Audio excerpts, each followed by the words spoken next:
Welcome to the Big Woods Bucks podcast. I'm your host, Hal Blood. And my special co-host tonight is my grandson, Rylan. How we doing? What do you got to say for yourself? Not too much. You got a lot of free time now. You got your buck, huh? Sitting around. Sitting around? Going to go get a doe? I might do that. All right. Grammy might need a little meat. Papa ain't holding up his end of the deal. Yeah. She's all worried. What's that? She's all worried. I know she is worried. So we're finishing up week 3 here at Parlin Lodge, the Big Woods Buck Hunt. And so we're going to have on a few people that killed their bucks. And if any of you guys that missed this week, which was quite a few of you, wanted to be on, you could be on too. And we got Blake Collins on here first. Actually, there's a guy that got the first one left. Yep. He decided he'd go to New Hampshire and try to hunt. By the way, nice looking jacket you got on there. Thank you. I appreciate it. And hat. So anyways, what's your story? Well, we had a really busy week. We got into them. I saw a lot of deer this week. Had a good shot on Tuesday, and the adventure with that, and didn't seal the deal with that. And then Thursday we went up to a familiar place that we've been to, and when I was here a couple of years ago, and this year earlier in the week we tried over there, and there was too much sign, and we saw too many deer, so we had to go back there. And me and my buddy Steve,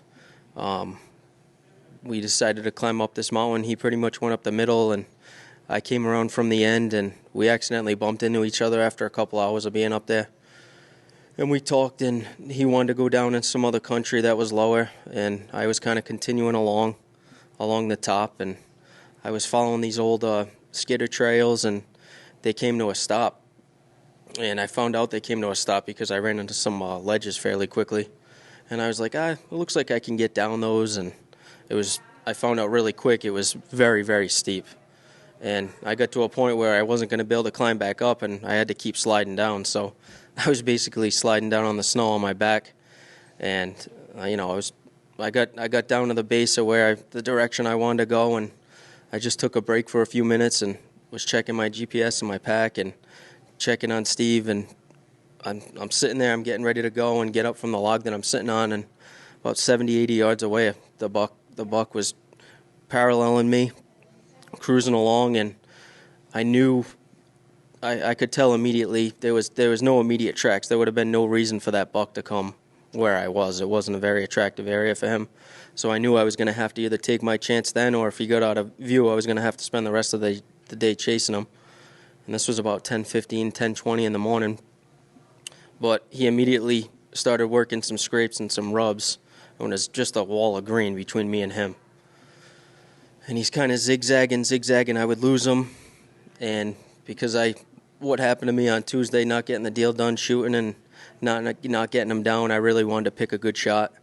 And I had sat down on a knee, and I'd rested the gun right on my knee, and I kept squeaking forward, grabbed a few yards, and he ended up turning to the right, and I had a lot of stuff to punch through.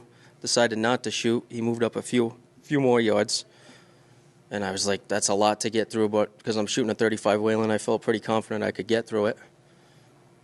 Took the shot. He mule kicked a little bit, and I was looking to an opening, and he never crossed that opening. At the same time, I thought I heard him go down.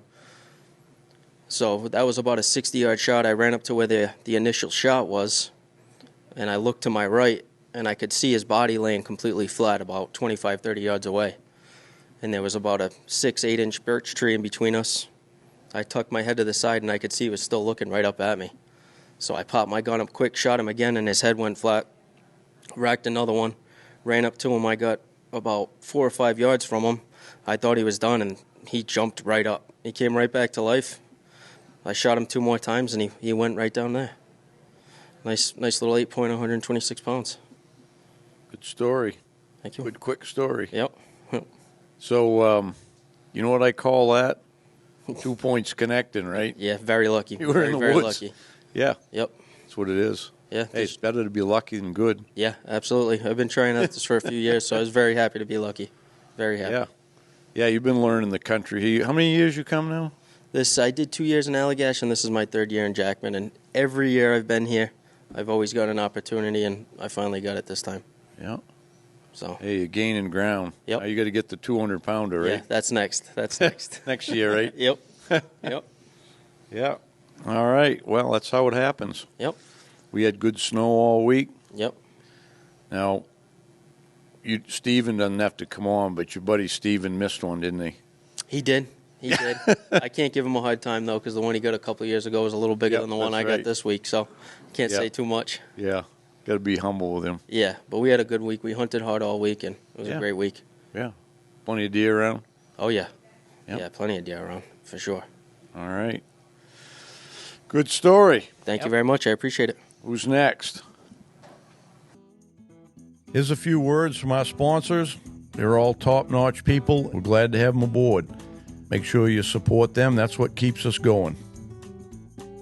Being the low-tech guy I am, there's one thing I've learned to embrace with technology, and it's my Onyx. I used to carry maps and GPS when it finally came out and stuff, but the Onyx has eliminated that because I've got my GPS in my phone now with my Onyx app. I can mark everything in that. It's helpful that I can show other people by putting a pin in if I want to send somebody to a place. Being a guide, that's important, I can give them the pin, put it in there as, I text it to them, whatever. So if you want to get your Onyx, get your Big Woods Bucks code, BWB, and get you 20% off, but I highly recommend it. Give you a little update. Skinner Sights. We all know they're the best site going, but it's a great company because Andy and the crew there are innovative, and they're always thinking up either new models to make a site for, improve the sites, making mounts for scopes, and now they've come on with their own line of scopes and red dots. Whatever Andy does in the company, it's top-notch, first quality, and they stand behind everything, and we're glad to have them as a partner, and we hope you'll try their sites, and you can trust your life with those, and they're going to get you the game. So get your Skinner Sights, and you can trust me that you're going to be glad you did. Just wanted to talk a little bit about minus 33 in the wool they have, which I believe is best wool going, whether it's base layers or your socks or whatever you're wearing. You got to have wool. I've been stressing that for people for years, to wear your wool, whether it's the outerwear or even your base layers and socks. I've been to the tour of the plant, see how they make their socks, and it's quality, the fit is right, and they're going to be long-lasting. I've got socks I've had now for several years, and they look like I'll have them for several years more before they even think about wearing out. So I trust my life to wool, and you can too. Minus 33. All right, back to the podcast. Good evening, guys. How you doing? I'm good. Great week of hunting. Great week of hunting, yeah. Oh, yeah. Yeah. All right. State your full name and address and serial number. Rank I think you said the same thing 2 years ago when I was on here. Garrett Pelletier from Salem, New Hampshire. So, yeah. Born and raised, but now I live in Western Mass. So, why'd you do that? Well, when I was in the Marine Corps, I met a girl, and that's how it goes. I know how that happens, yeah. Yeah. Yeah. That's good. Yeah. All right. So let's hear your story. When did you shoot yours on Wednesday? Wednesday, yep. Yep. So me and my dad are up here, and we each kind of hunted the same area but split up to cover more territory Monday and Tuesday. And we both were into deer Monday. Both saw quite a few does, nothing with antlers, and finding a lot of good sign. Tuesday, weren't really seeing as much, but still seeing quite a bit of sign. And then Wednesday, we decided, let's team up and try and conquer something together. So we decided, after reviewing notes, that he had a really good spot that he had been in all week with a lot of buck sign, a lot of does here and there. So we started off there, and it started out great. We walked into the woods right at first light, and we get down to this little brook a couple hundred yards from the logging road, and we decided to do a couple grunts. So we wait about 10 minutes and nothing. So we go ahead, proceed to cross the brook, and we get no more than 30 yards from the brook, and there's a fresh track in the snow, and it walks up, stops, and then turns back and starts walking the other way, and then starts running. And as we're kind of sifting through the tracks a little bit, I just get a big whiff of buck, and I turn to my dad. I'm like, this thing was just here. Like, because earlier in the week, it was kind of tough with the snow being so fluffy, like judging just how old the track was. So I knew it was recent, but I didn't know it was that recent until I got a good whiff of them. And so we came up with a plan where he was going to wait the half hour to pursue the track, and I was going to loop around and try and cut him off, because we had hunted that area before. We had both gotten bucks in that area 2 years ago, so we knew it pretty well. So I had a feeling of where this thing might go. So I looped up and over this ridge and tried to get in front of him. I ended up unknowingly going over his track, and I think spooking him in the time. I'm positive I spooked him when I was looping around. And then my dad, after the half hour, pursued up, and he bumped the doe in the process. So we kind of figured the tracks out with the doe, followed the tracks to her bed, realized it was just a doe, and then we continued on the tracks of the one that we called in and bumped earlier. And he originally took off for about 200 yards and then started walking, and then saw me bumped again. This time he went further up the ridge, and he went for about 400 or 500 yards running, and then he started slowing down. And after about 100 yards of walking, he bedded down on this kind of like little nook on the side of the ridge that was pretty well hidden. I got to give it to him. It was a good spot. And funny how they do that. Oh, yeah. No, he knew what he was doing. And so as we're trying to pick through all the whips and follow his track, we bumped a doe and thought it might have been him because we couldn't get a good look at her. But then we followed the track down almost like a cliff, and we realized he kind of hooked to the right where that doe is to the left.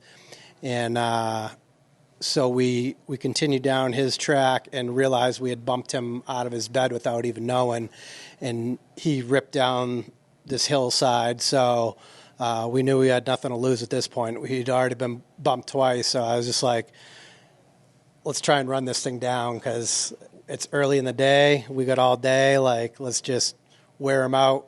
He's got more agility, but we got more stamina.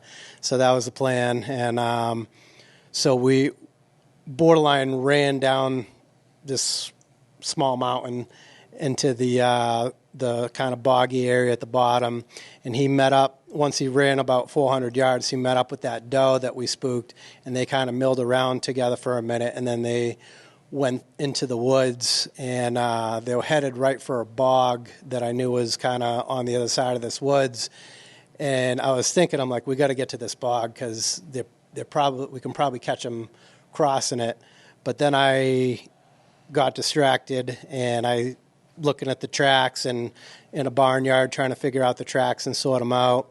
And I eventually get to the bog, and as I'm in the bog, looking at tracks, trying to find tracks, my dad's yelling at me as quietly as he can, but also trying to get my attention because there's a deer 50 yards to my right that's bounding away as I got my head down looking at the ground. So I ended up, by the time he got my attention, I ended up seeing the flag go into the wood line. So we followed the tracks across the bog, and the one I saw was the doe. We confirmed that when we finally got on some kind of less boggy ground that was a little more firm that you could get a definitive track in. And then so we decided, all right, let's loop around to the right. They had kind of done a circle for us, so we were now within like 200 yards of the truck. And we're like, it was 11:45 at this point. Let's work our way out to the truck, see if we can find his track in the process, and we'll eat some lunch real quick at the truck. So as we're about to break onto the road, we cut his track crossing the road. So like, all right, let's eat lunch real quick, drop the packs in the truck, get light, get fast, and get back after this thing. So that's what we did. And after he crossed the road, he went straight up a hill, and about 200, 300 yards from the road, he mixed in with another buck's tracks, and this one was substantially bigger than him. And this other buck, after about 30 yards of walking in each other's tracks, took a 45 and went up for about 30 yards. And I thought they were just splitting up, but then I realized he was actually bedded, and that he was bedded when that little buck came by that we were pursuing, or smaller. I don't know how big this buck was. When the smaller buck went by, he was bedded, and when that thing came by, he got up and proceeded to chase this thing for a straight mile up and over this ridge, like off and on running for a straight mile. And as we were about over this ridge and to another road, out of nowhere, like we had been kind of calling a little bit, like peeking over ridge tops, probably taking a little more time than we should have on the track. And so we were actually losing time, and we didn't realize the tracks are starting to get old because, like I said, they pretty much ran over it. And all this. This is when you thought you were going to wear them out? Yeah. Okay. Boy, was I wrong. So then, as we're about getting close to the road, we're maybe 100 yards from the road, all of a sudden this smoking fresh track of another good buck crosses the two of them. And like, we didn't realize how old those tracks had gotten until this new one came on top of those two. And it's like, all right, let's split up, and one of us take this, the other one takes that. So he went off on the fresher track. I tried to catch up to the other two. So we both crossed the road about 50 yards apart from each other. And after I crossed the road, I got into some real thick stuff, and it seemed like some good bedding habitat. So I tried doing a little grunting, and about 10 minutes later, I see my dad walking by further on in the boggy stuff about 50 yards away. So I catch up to him real quick, and at this point, it's about 2:30 in the afternoon, so we don't have that much time left. So it's like, all right, we decided let's stick with the fresh track. Let's just stick together. So we go a couple hundred more yards, and we're coming up over this little ridge top, and he goes, all right, you go over there, I'll go over there, and let's kind of crest it at the same time. So we did that. And as soon as I crest over this hill, I see a buck, and I can just see it's got good antlers laying in its bed. I pull up, I shoot it, and it just falls, lays right down, didn't even move. So easy as that, huh? Yep. So, and then as I'm gutting the thing, I'm like, before I started gutting it, I look at the tracks, and I see the tracks are coming from a 90-degree angle different way than the buck we were tracking. I'm like, I'm not even sure this is the same buck we were tracking. And I'm like, plus the bed's all melted out, so it's like this one's been here for a while, and we were on a hot track. And so he was sorting the tracks out as I'm gutting, and sure enough, it was a totally different buck. So 2 points connecting. Exactly right. Sounds like you were in Buckville over there. There was a lot of bucks this week. I'm gonna have to get an Onyx pin for that spot. Is there any big ones in there? What's that? Any big ones? We were on a real big one today. Yeah, we had kind of a slow day Thursday, a little bit of action Friday, but today we started off right at that same area where we started off that Wednesday, and we were jumping does and got on a real big buck track, and we ended up jumping it, but there were so many does in the area. He didn't take the shot because we couldn't see the antlers through the whips and all that. So, but it felt good to finally catch up to one on a track and get within probably 20, 30 yards of it. unfortunately wasn't in the open enough to see, but They're usually not. no. So we didn't get to double up this year, but we had a great week this year. Yeah, Sounds that's like good. Couldn't ask for better. Yeah. Yeah, it's pretty hard to run down this time of year. Yeah. No, that's one thing we learned throughout the week is that if you want to catch up to them, you better be going hot and heavy. And most days we were not up to speed. Yeah. They got a lot of practice in the woods, Yeah. walking around. Yeah, we're in their territory, so. Yeah. Good stuff. Yeah, and I do want to point out that 2 of the kills in camp this week, we both had John Benway for guides previously, so. All right. John take a taught little- you. John taught you well, Yeah, huh? he did, so. Yeah. The John Benway luck. All right. So, all right, well, thank you, guys. Yeah. Good story. Good story, yeah. Congratulations again. Thank you. What was the weight and points on that one, Oh, anyways? yeah. What was the weight and points on that one? 9-pointer, 148. 9-pointer, 148. Yep. A lot of High and tight, good right? racks on the younger deer. It's unreal how nice the racks are. But for all you big woods buck hunters, if you're looking for an ideal base camp for hunting in the big woods, in the Adirondacks and Tug Hill, you got to call our friends at Christmas and Associates.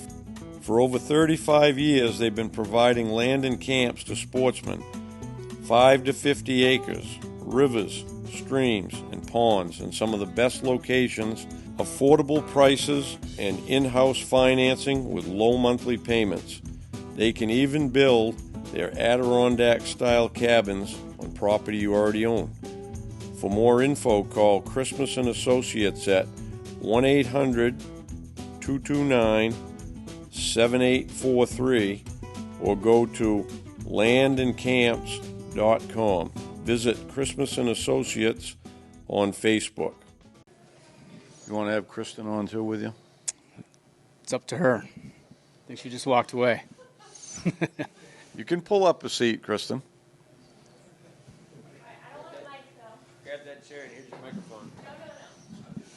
You can share a microphone with Nick. Yeah. He'll let you.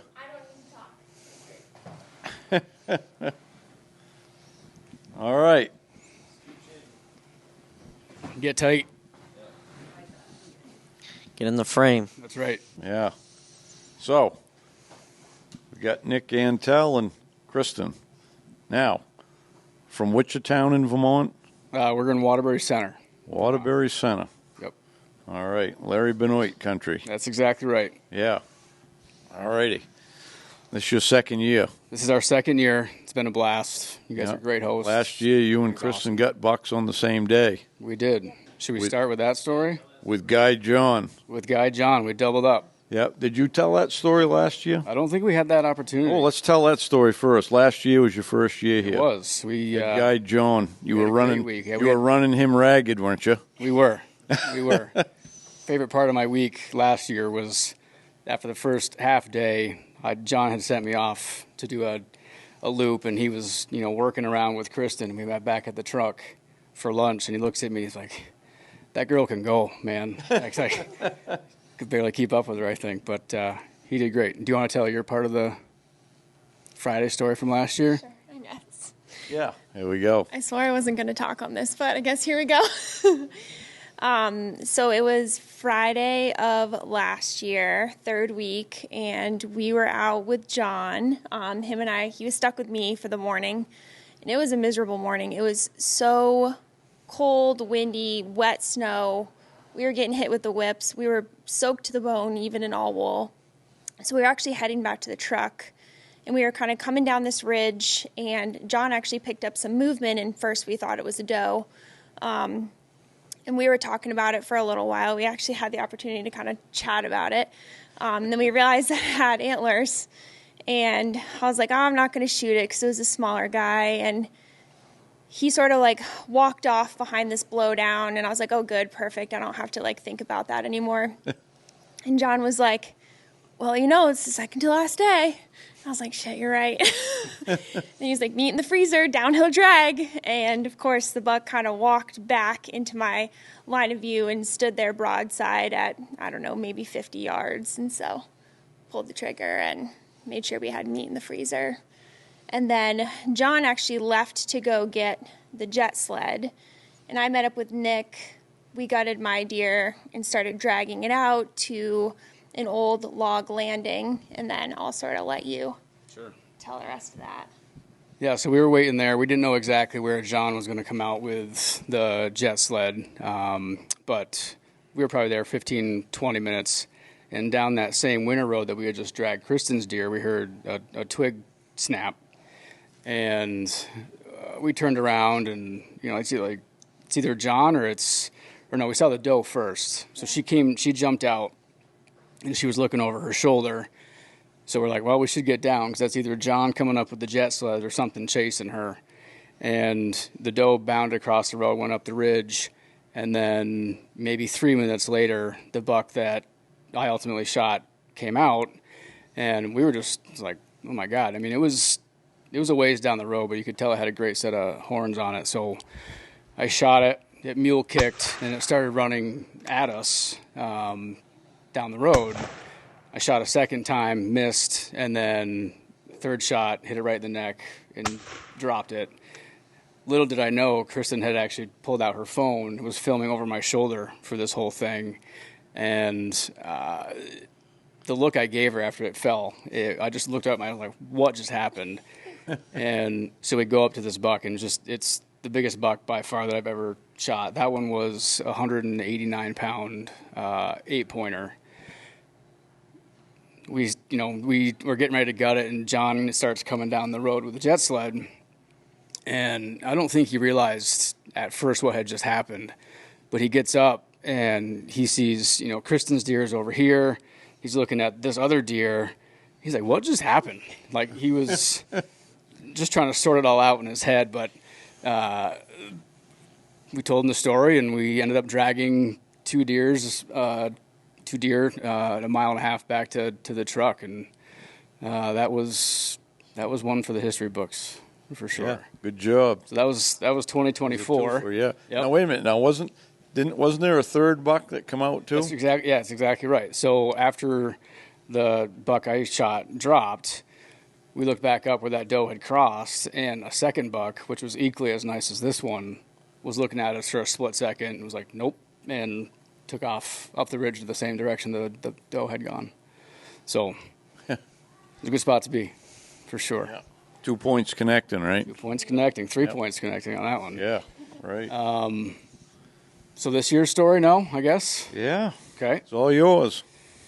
So Kristen and I, this happened yesterday, so Friday, we went back to a spot that we had gone through tracking a buck on Tuesday, and we had followed that buck for a while on Tuesday until ultimately it crossed a river that we couldn't cross, and it was getting later in the day, so he won that day. But in the process of tracking that buck, we had found a couple of spots where there's a lot of fresh sign.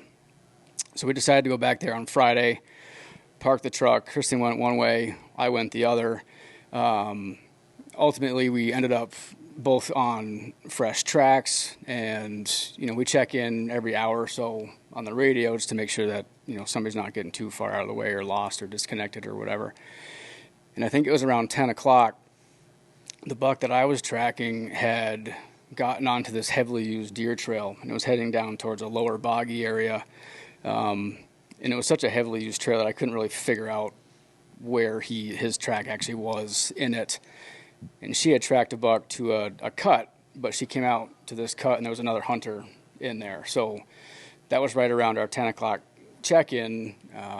We decided to, all right, we didn't know it, but we were actually only 400 or 500 yards away from each other. So we set a point in the middle. We pulled up on next. It's like, hey, let's meet here, have a snack, figure out what we're going to do next. And I got to that spot first, and as I'm getting there, I see two cow moose, and they weren't happy with my presence, and they sort of trotted away. And then I heard something to my back right that sounded smaller, and I turned that direction, and saw a really big, nice coyote sort of in this little clearing, and I pulled up on that and had the safety off, and I was just thinking, Kristen's on her way, she's close. If I pull the trigger now, she's going to get all excited, think I shot a deer. So I held off. Coyote takes off, does a loop, comes back, gives me another opportunity, but I let it go again. Kristen shows up. She's hearing all of this commotion going on. She's like, what just happened? Like, trying to figure out what all this noise was. So I told her the story, and, we decided that I was going to keep venturing further from the truck, but we knew there was a road up ahead, and she was going to do a big loop back towards the truck, so if it got later in the day, she could come grab me. So I'm continuing down into this bottom boggy, marshy area, and, I'm just grunting along, and I hear something in the water up ahead of me, and it sounds like something's taken a couple steps in the water, and I guess I just thought I had caught back up to the moose that I had jumped out of there earlier. And I'm just going slow, and I'm grunting, and there's these two spruce trees ahead of me, and I see this like brown flash, and I see a tall tine and this just thick neck go through this opening, and I'm like, holy smokes, that's a deer. And to the right of that, there was a bigger opening, and same thing. I see he was doing that posturing thing where his neck was half cocked and he was looking half to the side, and his fur was all bristled up, and he stepped out from that second tree, and as soon as his right shoulder crossed that, I put the bead on him and shot, and he just fell right there. And, like I said, we had just been, talking 15, 20 minutes before, and not too long after that first shot, she gets on the radio, and she was like, please tell me that was you.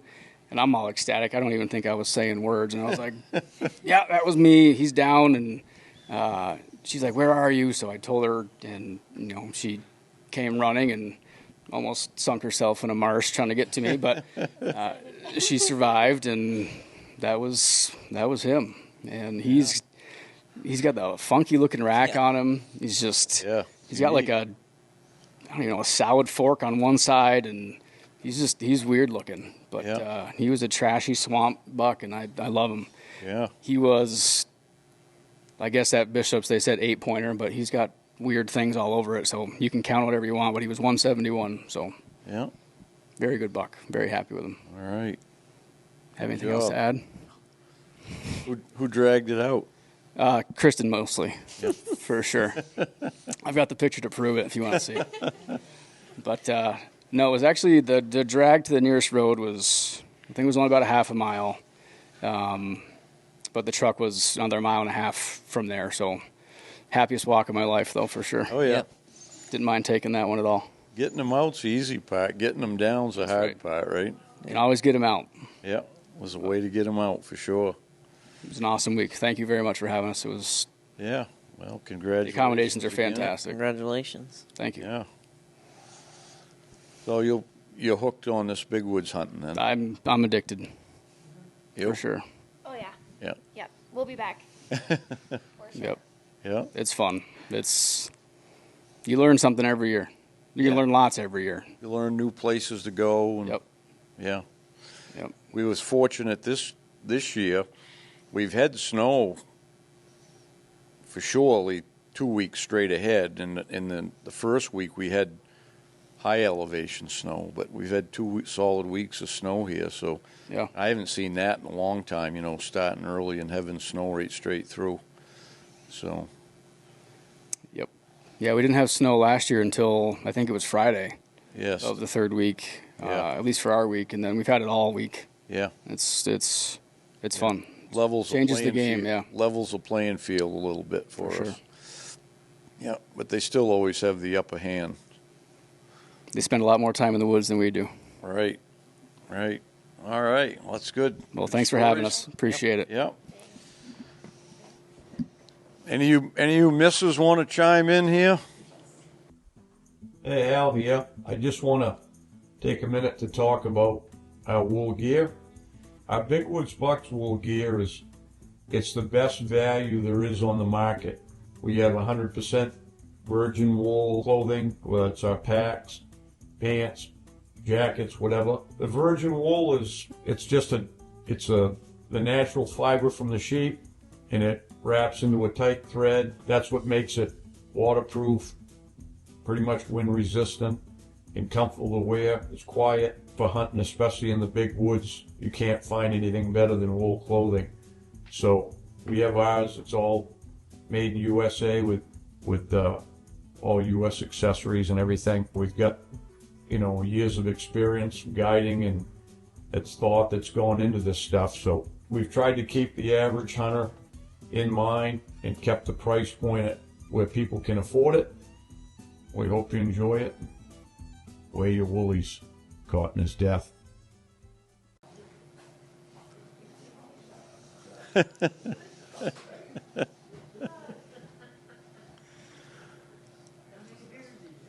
else do we have? All right. We got time to do anything else, Scotty? How's my week been going? Oh, I could tell you a little bit about that. Been going great, actually. I actually finally took a day off. I've been straight at it since day one, since Residence Day. No, I took a day off the first week. I had to get my knee x-rayed because I got a problem with my left knee. I think that was the day I got mine. That's right. Yeah, we talked about that on that podcast. And then Scott came up to film. Well, he came up the first week. We've been filming. And then we got the snow, and we had to get kind of serious about it. So we started trying to find a big buck track. And the second week there, when we had the snow all week, we walked by quite a few tracks. And Scott would go, "You sure you're not going to take that?" And I go, "No, not going to take that one." We'd walk by 10 buck tracks in a day. Fussy, yeah, trying to find the right one. Rylan knows, right? Been with me. Got to find the right one. Oh, I know. Yeah. When you find the right one, you know it. Yeah, that's it. So the second week it was hard finding a real good. We did a couple, and one I know we took one across the stream and run out of snow and stuff down in the bottom, and then but anyway, then this week, the first day we had snow in the night, and it was I think still snowing a little bit in the morning, and got a real good big one going. Like, we picked up the track and it was fairly fresh, like not just made, but we got on that. It was the first one I really was real excited about because he had a real wide stance, and he was just dragging his feet constantly. And although he didn't have the biggest track, he had a decent track, but it wasn't the track didn't match the way he walked. And so anyways, we was on him for, I don't know, a few hours, I guess. He was just shagging for does, and he ended up chasing one around for a ways. We just missed that because we knew he was gaining on it because it had snowed early, and then by the time we got to this point, there was no snow in it. So he chased this doe around right in the back of a pretty open cut too, and we missed it. That's what it is. Our timing was off on that one. And then he left and he went up in the mountain, up out of the cut, and he got in the passageway, and he stopped, which I was a little surprised. He stopped and he fed just a couple of times. He stuck his nose in. There was a couple of ferns there. But when he did, the antler marks were all the way around in a half circle there, just tattered in the snow, and the snow's not real deep. So I got pretty excited about that. I said, he's got some good beams on him there. So, and then he didn't go far. He went through a passageway, and he dropped down. It was an open kind of a hardwood bowl kind of above the cuts. And we had to kind of slide down this little slide, and then he went right across, and this big ledge on the left going up into the spruce. And I could see it was a long ways. It was had to be 150 yards. I could see a brown spot way over there. I got my binoculars out, and as soon as I got the binoculars out and got them focused in, I can see it's the buck, and he's big. He had a big, wide 8-point rack, and they come down in front of his face, chocolate horns, the one I'm looking for. And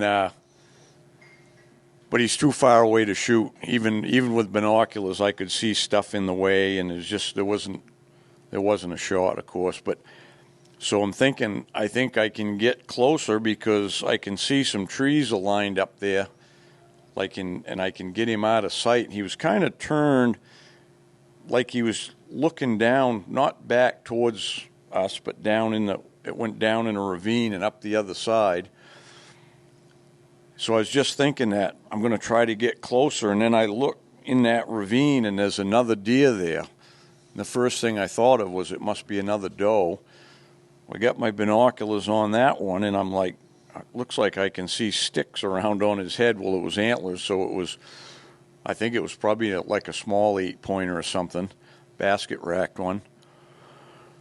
So now I can't move ahead because that one's looking back towards us, and he's probably 50 yards closer. He's probably only 100 yards away.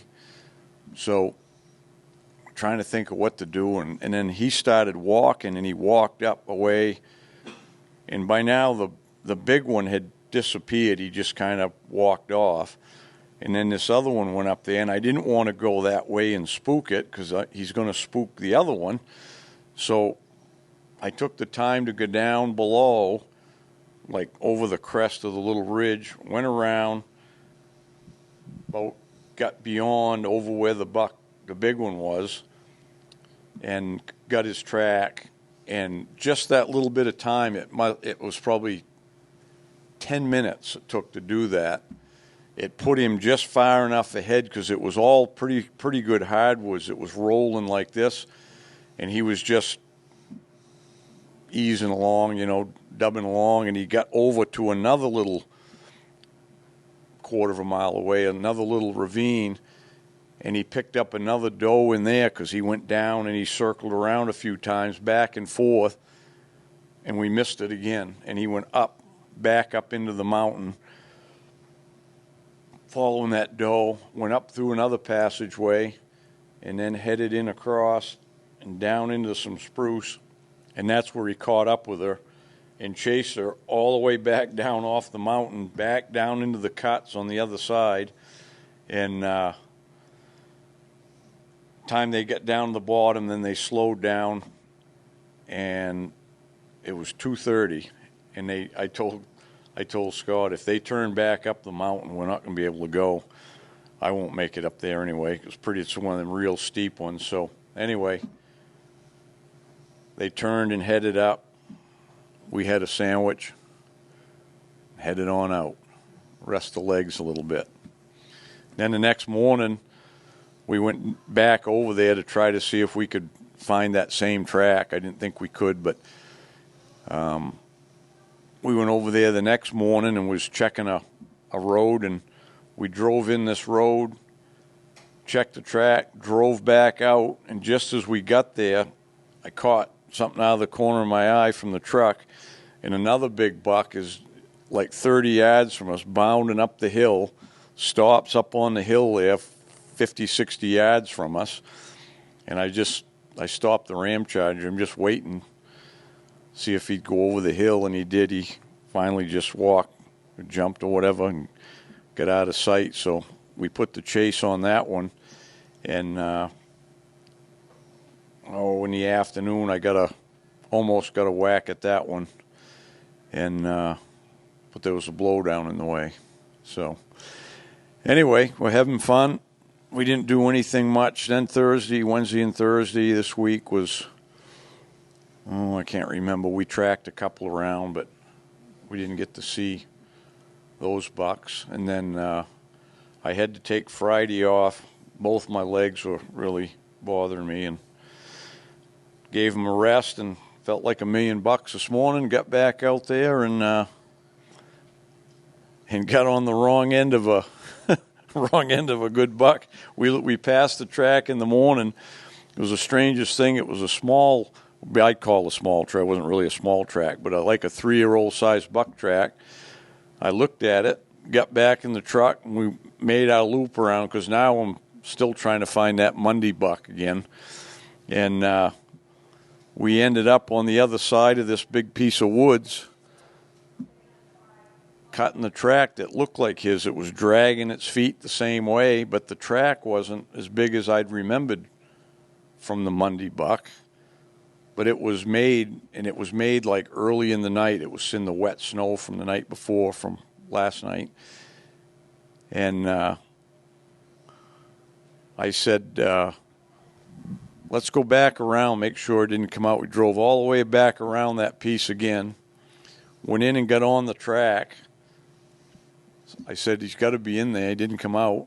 Well, the snow around the roads is pretty marginal. It's all been packed by all the tire tracks, and in the sunny sides, places that are thin and in the grass, you can't see tracks real good. Well, we ended up, make a long story short, went back around and got on that buck, and 3 hours and 5 miles later, we come out on the road to the track that I saw right from the beginning of the day.